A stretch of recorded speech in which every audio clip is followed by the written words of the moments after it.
Assalamu alaikum dear viewer and subscriber. I am Jinar Bashar. Welcome my channel Atlas Automation BD. Dear friend, আজকে আমি আপনাদেরকে দেখাবো কিভাবে আপনারা ডেল্টা সার্ভো ASDA AB এই সিরিজের একটি ডেল্টা সার্ভো কিভাবে আপনারা Panasonic PLC FPOR C16T PLC এর মাধ্যমে কিভাবে আপনারা পজিশন কন্ট্রোলিং করবেন, কিভাবে স্পিড RPM কন্ট্রোল করবেন, কিভাবে আপনারা PLC তে ওয়্যারিং করবেন, কিভাবে আপনারা সার্ভোতে ওয়্যারিং করবেন, কিভাবে প্যারামিটার সেট করবেন বিস্তারিতভাবে আজকে আমি আমার এই ভিডিওতে দেখাবো বন্ধুরা। তো বন্ধুরা, ভিডিওটি শুরু করার আগে প্লিজ যারা আমার চ্যানেল নতুন ভিজিটর প্লিজ আমার চ্যানেলটি সাবস্ক্রাইব করুন। সাবস্ক্রাইব করে আপনারা বেল আইকনটি অ্যাক্টিভ করে দিন যাতে নতুন ভিডিও আপলোড করার সাথে সাথে আপনারা পেতে পারেন। ফ্রেন্ড, আমরা যে কোনো মেশিন অটোমেশন কাজগুলো করে থাকি এবং অটোমেশন রিলেটেড প্রোডাক্টগুলো আমরা সেল করে থাকি এবং সার্ভিসিং করে থাকি। বন্ধুরা, আপনাদের ফ্যাক্টরিতে যদি অটোমেশন কোনো কাজ থাকে আমাদের সাথে যোগাযোগ করতে পারেন বন্ধুরা।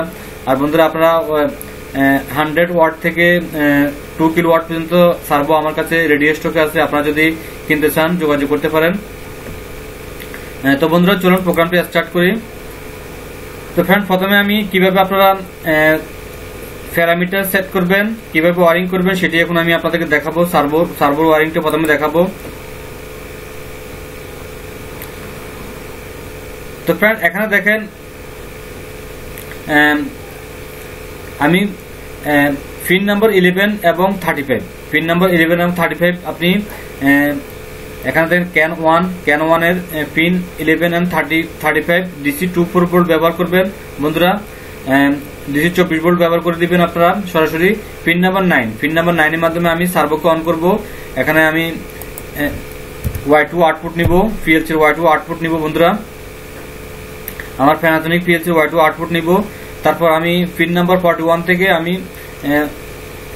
পাস নিব Y1 থেকে আমি Y0 থেকে পাস নিব ফ্রেন্ড, Y0 থেকে পাস নিব। আর ফ্রেন্ড, আমি ডিরেকশন কন্ট্রোল করব Y3 এর মাধ্যমে। Y3 এর মাধ্যমে আমি ডিরেকশন কন্ট্রোল করব। তো বন্ধুরা, এখানে পিন নাম্বার 9 এ আমি PLC আউটপুট Y2 ব্যবহার করব। পিন নাম্বার 41 এ আমি ফালস আউটপুট Y0 নিব। আর পিন নাম্বার 37 আমি PLC Y3 ডিরেকশন কন্ট্রোল করব। আমি ডিরেকশন কন্ট্রোল করব বন্ধুরা। তো ফ্রেন্ড, কি কি প্যারামিটার দিবেন সেটি আমি এখানে আপনাদেরকে দেখাচ্ছি। এখানে প্যারামিটার P1.00 এখানে 2 ব্যবহার করবেন। 2 হল ফালস কমান্ড। সার্ভোতে আপনার parameter number P1.00 2 for pulse command. P1.01 100 pulse mode. আমি আমার সার্ভোকে ফালস এন্ড সিগন্যাল মোডে চালাবো। P2.10 তে 101 DI1 এ আপনি সার্ভো অন করবেন। সার্ভো অন করব আমি পিন নাম্বার 9 এর মাধ্যমে। আর আমি বন্ধুরা, এখানে আপনি এই তিনটি প্যারামিটার আপনারা সেট করবেন।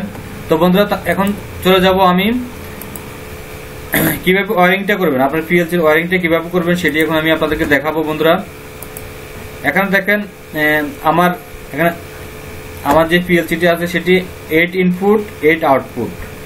এখানে Y0 to Y7 first input Y0 Y1 Y2 Y3 Y4 Y5 Y6 Y7। তো ফ্রেন্ড, এখানে plus positive and negative DC 24 volt, DC 24 volt positive, DC 0 volt DC 0 volt. প্লাসে আপনারা এখানে অ্যাপ্লাই ডিসি 24 ভোল্ট আর minus apply DC 0 volt. Then Y0 থেকে আমি ফালস output নিব। আর Y2 দিয়ে আমি সার্ভোকে অন করব। Y3 দিয়ে আমি ডিরেকশন কন্ট্রোল করব। তো ফ্রেন্ড, চলুন এখন প্রোগ্রামটি শুরু করি। তো ফ্রেন্ড, আমি এখন চলে যাব FRWin GR7 সফটওয়্যারটি চলে যাব। সফটওয়্যারটি ওপেন করব। তারপর এখানে ক্রিয়েট নিউ প্রজেক্ট, দেন FPOR C16T এই PLCটা আমি সিলেক্ট করে নিব। তো ফ্রেন্ড, আপনি সরাসরি চলে যাবেন। এখন আমি অপশনে চলে যাব। এখানে সিস্টেম রেজিস্টার সেটিং চলে যাব। এখানে আমি control output setting pulse and pulse with modulation এখানে আপনি চলে যাবেন। এখানে চ্যানেল 0 হলো তো আমার Y0 এন্ড Y1। আমি চ্যানেল 0 তে আমি এখানে ফালস আউটপুট দিব। ফালস আউটপুট দিয়ে আমি ওকে করে দিব। দেন আমি উইজার্ডে চলে যাব। Wizard CPU command output input এখানে চলে যাব। এখানে ফালস আউটপুট ট্রিপলাইজেড কন্ট্রোল, এখানে আমি যে সিলেক্ট করব ওই করে দিব। এখানে আমি X0, এখানে আমি পিএলসির ইন্টারনাল রিলে নিব, রিলে R0 নিব, R0। এখানে DT ডাটা রেজিস্টার আমি 200 থেকে ডাটা রেজিস্টার নিব। দেন আমি এখানে চ্যানেল 0 রাখবো। তো ফ্রেন্ড এখানে কন্ট্রোল অ্যাসাইন ট্রিপলাইজড, control type 0, input execution assign execution in main program, output assign pulse output, operation mode assign incremental, and output type assign এখানে আমি pulse and signal forward and reverse করব। এখানে internal speed আমি এখানে suppose আমি 200 রাখবো internal speed. Target speed রাখবো আমি 500 বিট। দেন এখানে অ্যাক্সিলারেশন টাইম দিব আমি 100, ডিএক্সিলারেশন টাইম দিব আমি 100। দেন আমি টার্গেট ভ্যালু আমার যে সার্ভোটি আছে 1 রেভলিউশন 2000 পালস, 1 রেভলিউশন 2000 পালস, এখানে আমি 1 রেভলিউশন করব, আমি ওকে করে দিব। দেন ফ্রেন্ড এখন আমি আমার একটি R1 একটি ইন্টারনাল রিলে নিব, আমি সার্ভোকে অন করব, আমি Y2 এর মাধ্যমে, Y2 PLC-র Y2 এর মাধ্যমে। দেন আমি এখন ডিরেকশন কন্ট্রোল করব, ডিরেকশন কন্ট্রোলের জন্য আরেকটি ইন্টারনাল রিলে নিব, সাপোজ আমি এখানে R2 নিব। দেন আমি আরেকটি আউটপুট নিব ফ্রেন্ড, আউটপুট নিব Y3 দিয়ে আমি ডিরেকশন কন্ট্রোল করব ফ্রেন্ড। তো ফ্রেন্ড আমি এখন প্রোগ্রামটি কনভার্ট করে নিব, কনভার্ট করে নিয়ে আমি প্রোগ্রামটি আমার পিএলসিতে ডাউনলোড করব। এখানে ডাউনলোড টু পিএলসি করে নিব, ইয়েস। তো ফ্রেন্ড এখন আমার পিএলসি কে আমি অনলাইন করে নিব। এখন পিএলসি অনলাইন করে আমার রান মোডে আছে পিএলসি।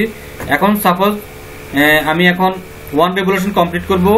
এখানে আমার 500 পালসের মাধ্যমে আমি M0 কে অন করব, প্রথমে আমি সার্ভোকে অন করে নিব, সার্ভোকে অন করব R1 এর মাধ্যমে। আমার সার্ভোটি অন ফ্রেন্ড,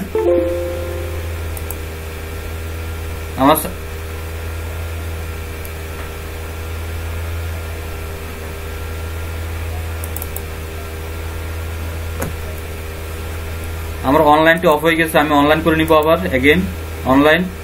তো ফ্রেন্ড এখন আমি R1 কে অন করব, R1 অন করলে আমার সার্ভোটি 1 রেভলিউশন কমপ্লিট করবে। দেখেন আমার সার্ভোটি 1 রেভলিউশন কমপ্লিট করতেছে, 1 রেভলিউশন কমপ্লিট করছে। আমি আবার দেখাচ্ছি ফ্রেন্ড,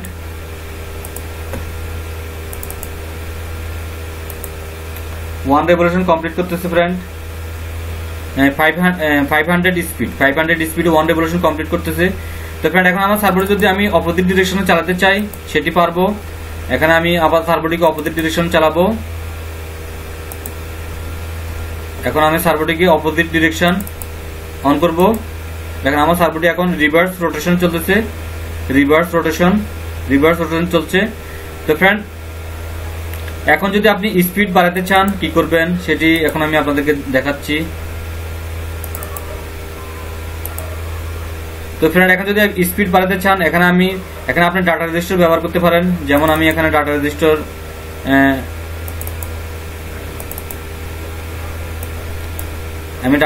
নিব DT100 নিব ডাটা রেজিস্টার। দেন আমি এখানে যদি স্পিড বাড়াতে চান এখানে আপনি যে আপনার ইনিশিয়াল স্পিড, টার্গেট স্পিড, এখানে আপনি ডাটা রেজিস্টার ব্যবহার করবেন, data register D105, data register 105। তো ফ্রেন্ড দেন আমি এখন আবার প্রোগ্রামটি কনভার্ট করে পিএলসি দিয়ে দিব। দেন এখন আমি প্রোগ্রামটি আবার ডাউনলোড করব। তো ফ্রেন্ড আপনারা যদি 100 কিলোওয়াট থেকে 2000 কিলোওয়াট পর্যন্ত 2000 কিলোওয়াট পর্যন্ত আপনারা সার্ভো কিনতে চান যোগাযোগ করতে পারেন বন্ধুরা। তো বন্ধুরা এখন আপনারা এখানে দেখুন আমি স্পিড দিব, সাপোজ আমি 700 বিট দিব, 700 700 বিট দিব স্পিড, দেন আমি এখানে পজিশন দিব 2 রেভলিউশন কমপ্লিট করব। সাপোজ এখানে আমি 4000 বিট দিব, 4000 বিট আমার 2 রেভলিউশন কমপ্লিট করবে ফ্রেন্ড। তো ফ্রেন্ড আমি সার্ভারটিকে আবার অন করে নিব। দেখেন আমি 2 রেভলিউশন, আমার সার্ভারটি এখন 2 রেভলিউশন কমপ্লিট করবে 700 স্পিডে, 700 ফালস স্পিডে। দেখেন আমার সার্ভারটি এখন 2 রেভলিউশন কমপ্লিট করবে, 2 রেভলিউশন কমপ্লিট করছে। তো ফ্রেন্ড আশা করি আমি আপনাদেরকে প্রোগ্রামটা বুঝতে পারছি কিভাবে আপনারা প্যানাসোনিক পিএলসি এফপি ওআরসি 16টি পিএলসিটির মাধ্যমে কিভাবে আপনার ডেল্টা সার্ভো পজিশন কন্ট্রোল করবেন, স্পিড কন্ট্রোল করবেন, ওয়্যারিং কানেকশন করবেন, প্যারামিটার সেট করবেন। তো বন্ধুরা যারা আমার চ্যানেল নতুন ভিজিটর প্লিজ চ্যানেলটি সাবস্ক্রাইব করে রাখুন, আর যারা অলরেডি সাবস্ক্রাইব করছেন তাদেরকে অসংখ্য ধন্যবাদ। আর আপনারা কি ধরনের ভিডিও চান তাও আমাকে কমেন্ট করে জানাবেন বন্ধুরা। আর আপনারা যদি পিএলসি এইচএমআই সার্ভো বিএফডি কিনতে চান আমার সাথে যোগাযোগ করতে পারেন। আমি সুলভ মূল্যে পিএলসি এইচএমআই সার্ভো বিএফডি এগুলা সেল করে থাকি বন্ধুরা, প্রোগ্রামিং কাজগুলো করে থাকি। আপনাদের ফ্যাক্টরিতে যদি প্রোগ্রামিং কোনো কাজ থাকে তাও যোগাযোগ করতে পারেন। তো ফ্রেন্ড ধৈর্য সহকারে আমার এতক্ষণ থাকার জন্য আপনাদেরকে অসংখ্য ধন্যবাদ ফ্রেন্ড। ভালো থাকুন, আল্লাহ হাফেজ।